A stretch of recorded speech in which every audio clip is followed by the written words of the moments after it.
This is the six-way paragraph called Surviving in Very Cold Climates.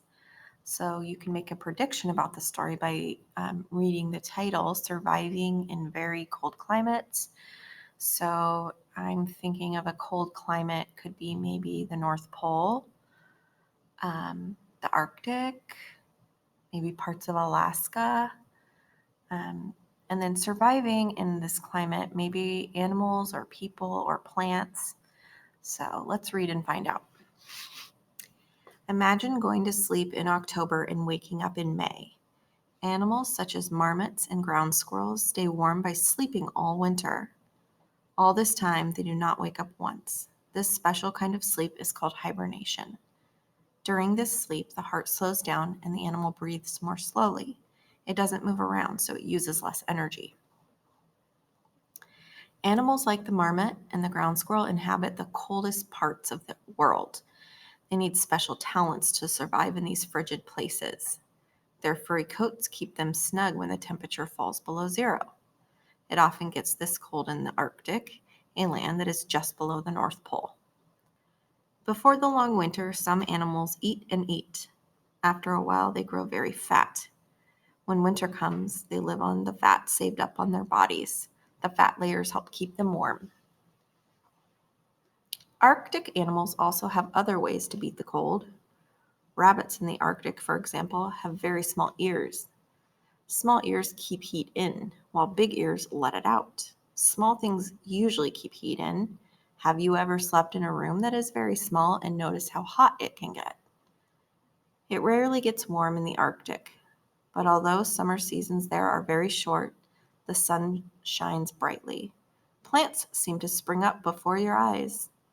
Animals such as caribou look forward all year to summer when they can eat fresh grass again. Every minute of sunshine is important to their lives. So let's just think about what we read. I encourage you to reread it or to listen again. This first paragraph um, kind of talks about animals that hibernate. So marmots and squirrels sleeping all winter, um, and how they are able to hibernate. The next paragraph talks about the marmot and the ground squirrel are in the coldest parts of the world, and it even mentions the Arctic and the North Pole. Um, it talks about how they can survive in these cold climates by using their furry coats. And the third paragraph talks about how they use fat on their bodies to keep them warm. So they eat and eat and eat, and then when they're hibernating, their bodies can eat the fat on their body, and it also keeps them warm. And the second to the last paragraph talks about other ways to beat the cold. So the small ears on the rabbit, for example, help keep heat in. And the last paragraph, it talks about how important summer is to some of these animals. It doesn't really get warm in the Arctic, but the sun will shine, and so therefore plants can grow. So it talks about caribou, which is an animal that lives in these cold climates, and it says that they love to eat the fresh grass again. So sunshine's really important. All right, now you're going to find the main idea. Some animals live in cold parts of the globe. Arctic animals have many ways of keeping out the cold. Some Arctic animals hibernate.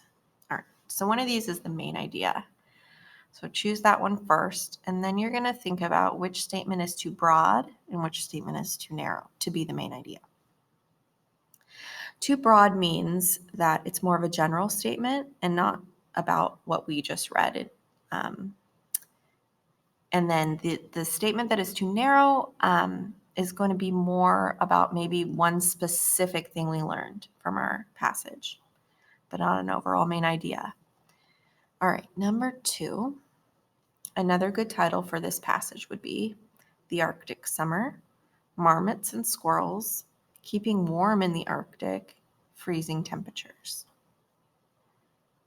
Number 3, the Arctic is a land near the equator, near the South Pole, without any sunlight, just below the North Pole. Number 4, After reading this passage, we can guess that when an animal moves around, it is very restless, uses more energy, is looking for food, has lost its young. Number 5, to help the reader understand that small things keep heat in, the writer uses an example, a strong argument, scientific facts, careful measurements. And number 6, inhabit means roam, survive, live in, fear. Remember, this is an underlined vocabulary word, so if you go back to the story, you can reread and find it. And I see it's underlined here in this first sentence of the second paragraph. Animals like the marmot and the ground squirrel inhabit the coldest parts of the world. I encourage you, if you don't know the answer to one of these questions, that you go back and you reread. Okay, so you can reread the whole passage, or you can scan and reread particular paragraphs or sections. Make sure to create or use the Google document to answer your questions. For example, it'll say number 2, and then you just write the letter of the answer that you chose and then turn it in.